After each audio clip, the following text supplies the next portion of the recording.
Happy Saturday everyone, I hope your coffee's strong and your breakfast hits the spot. Well, after last week's off the rails video, I got on the scales this week, absolutely expecting the worst. And to be honest, I was pleasantly surprised, because guess what? I didn't put any weight on. Now, after the week I'd had, I genuinely thought the scales were going to punish me for it. The routine wasn't there, the structure wasn't there, and some of the old habits I've worked hard to move away from had 100% started creeping back. So maybe the week didn't do quite as much damage as I'd convinced myself it had, but it definitely gave me a few reminders about how quickly things can start to drift when you take your eye off the ball, when your routine's gone, you're not doing the things that you normally do on a day-to-day basis. So today I'm going to give you a full update on where things stand, what happened, what I've learned, and what I'm doing next.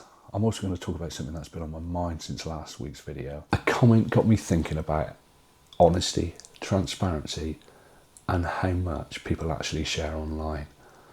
Now, do I need to share everything to be considered honest? Or is there a difference between being truthful and sharing every single little detail of your life? I'd love to get your thoughts on that. And as always, I'll finish by answering some of the questions that you've sent in. So grab a coffee, grab some breakfast, and let's get straight into this week's Saturday check-in. Hello everyone, I'm Manda's Midlife. Now, I started my journey around about 12 months ago now, and I was 22 stone and 11 pounds. I was feeling stuck, I was feeling frustrated, and honestly wondering if things would ever change for me. Since then, I've lost 76 pounds with the help of Mounjaro. But if I'm being honest, the biggest change hasn't been the weight, it's been learning that this isn't really about the injections, the diets, or the numbers on the scales. It's about changing habits, it's about dealing with food noise, and it's about getting back up after the weeks where things go off the rails. And that does happen, because I've had good weeks, I've had bad weeks, and I've had weeks where I've completely undone all my progress. But every single time, I've learned something from that. And that's why I share these videos. That's why this channel exists. Not because I've got all the answers, but because I know there are thousands of people going through the exact same thing at the exact same time. This journey isn't over. I'm healthier, I'm happier, and I'm more hopeful than I've been in a long time. I'm Manda's Midlife, and that's my story so far.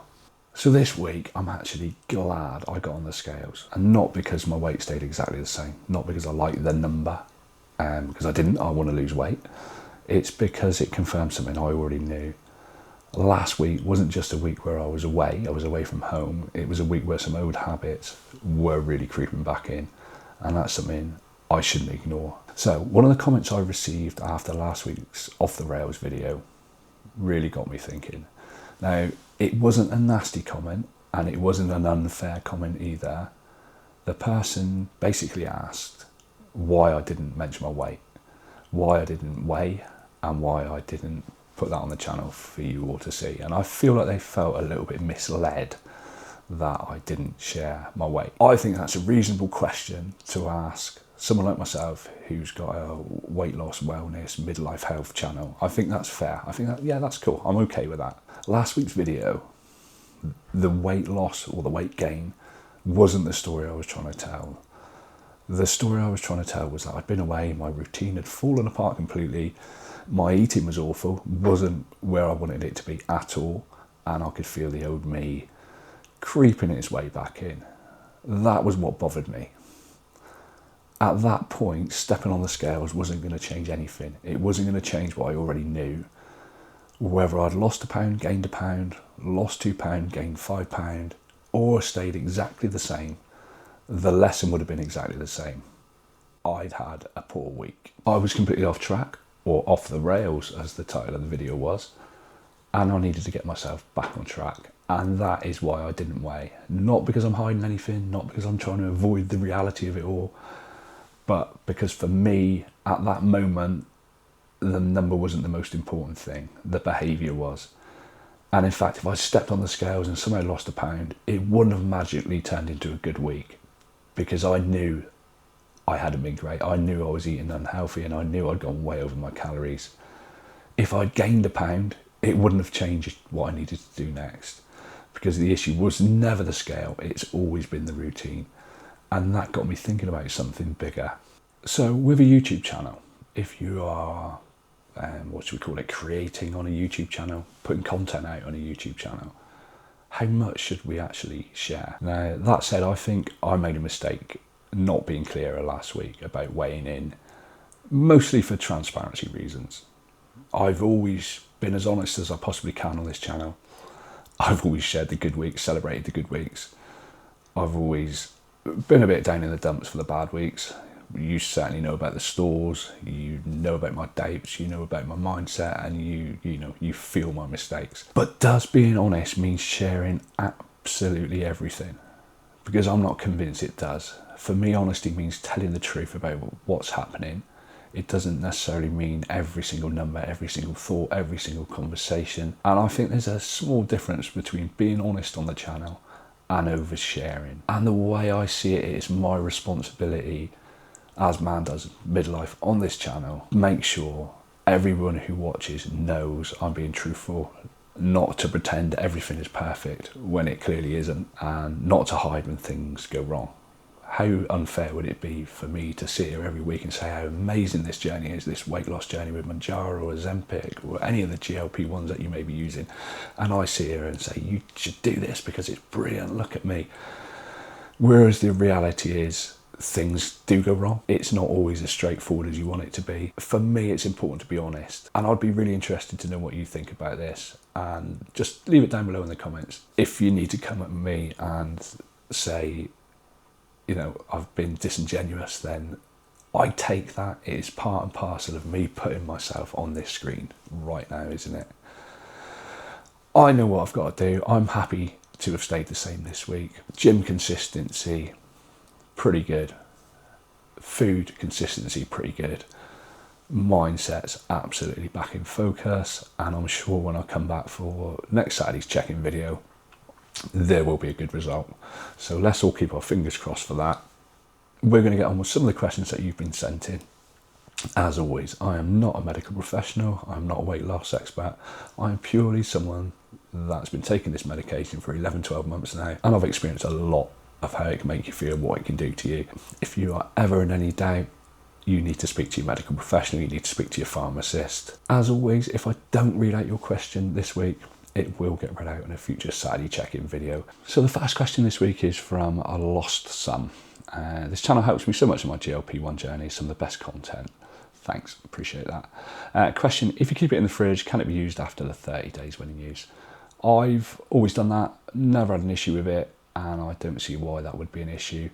My only advice would be, one, you're doing so at your own risk. This is not me saying it's absolutely fine. All I'm saying is, yes, I have done that, and it's never caused me any issues. At the same time, I wouldn't go mental with it. I wouldn't be extending that 30-day period by too long. I think, again, only my personal experience, I think you can probably get away with 6, 7, maybe even 8 weeks without too many issues. The advice is 30 days, but I've not heard of anyone having any issues by not following that advice. Absolutely, word for word. Right, this is an interesting one from Scott Mounjaro. Check his channel out as well. He's proper grafting at it, and his videos are just getting better and better. So go and check out Scott Mounjaro. Q&A, would you ever change to Reta even before it's licensed in the UK? Scott, not a chance.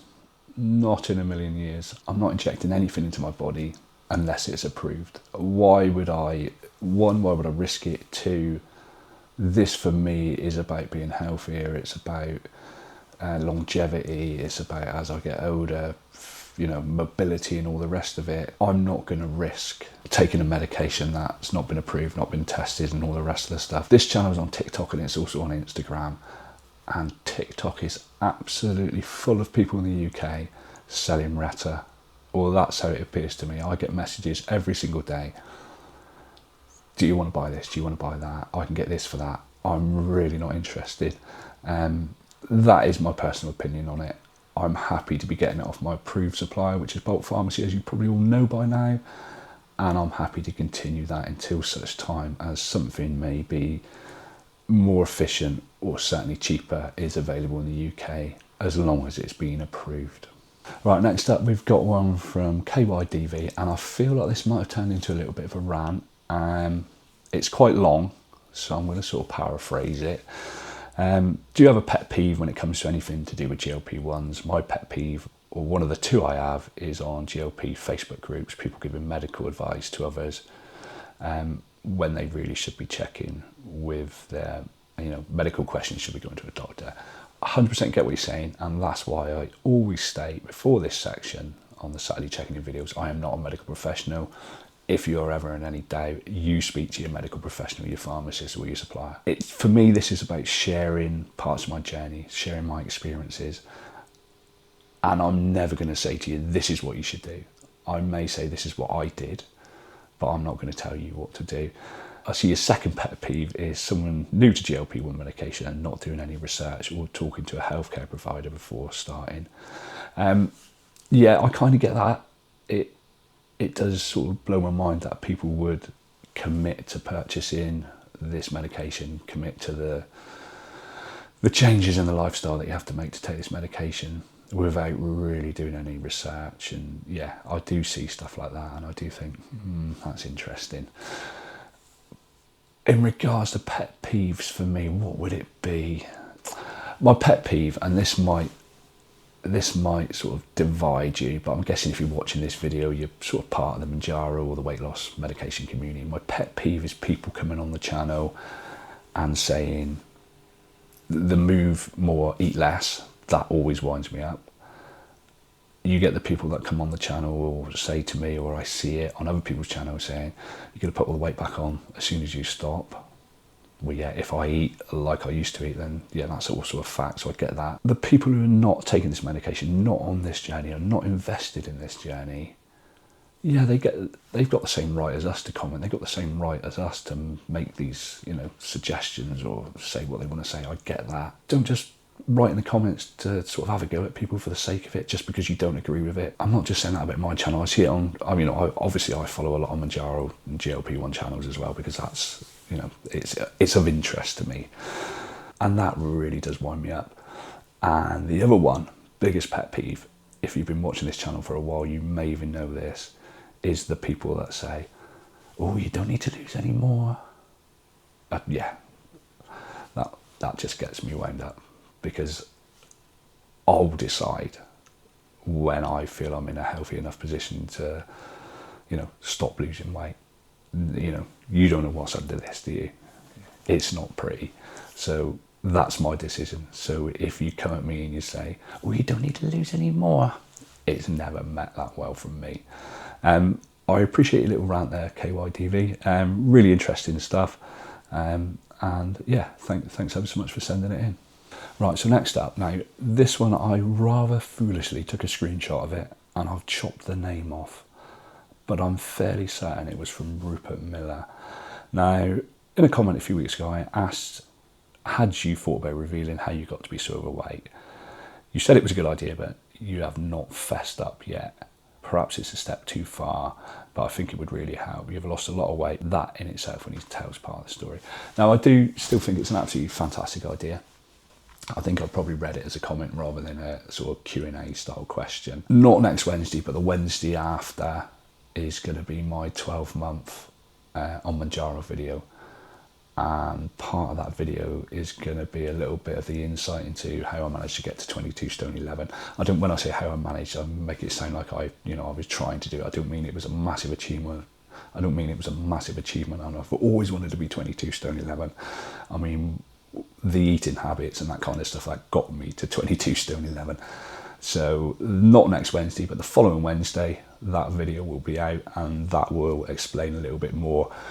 Right, ever so quickly, before we move on to the last question of today's Saturday check-in video, I've got some great news. I've been using this brand for a long time. If you've watched any of my older videos, you will know that I have been raving about this brand. I have used their shakes, I've used their breakfast shakes, and I've used their meal replacement shakes, and I've used them since the beginning of my journey. I feel very privileged now to be able to share a discount code for Protein Wax.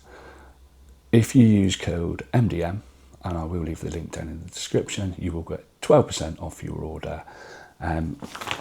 I can't say enough good things about Protein Wax. They have been the one brand that I've used the entire journey. So go and get yourself a discount. Links in the description, code MDM. I like this question. Charlie ZG3WK. Question for next week. I'm about halfway through my journey and I'm concerned by the lack of planning around my meals. I'm basically avoiding junk food but eating similar foods to pre-Mounjaro, just smaller portions. I'm concerned I'm not setting myself up well at all for maintenance and or coming off the medication. How have you eaten during your journey?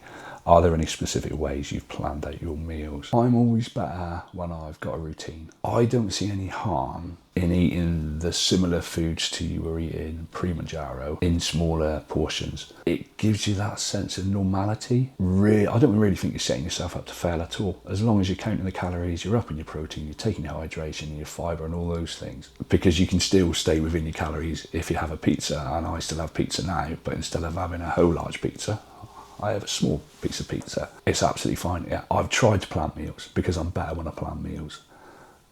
I've tried to focus on the right things, but I will still eat the stuff that I used to eat with the old version of me, but in smaller sizes. And I personally don't see any harm with that. Let me know down in the comments what you think. So as always, thank you so much for spending part of your Saturday with me.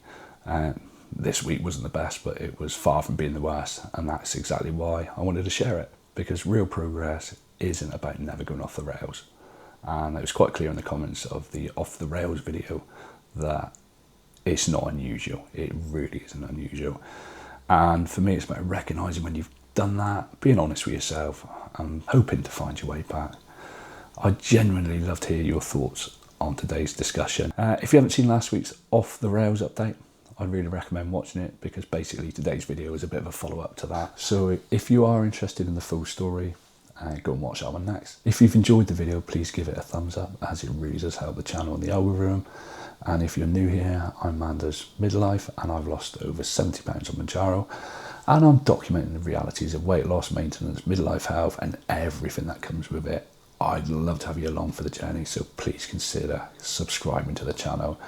Take care, enjoy the rest of your weekend, and I'll see you all on Wednesday.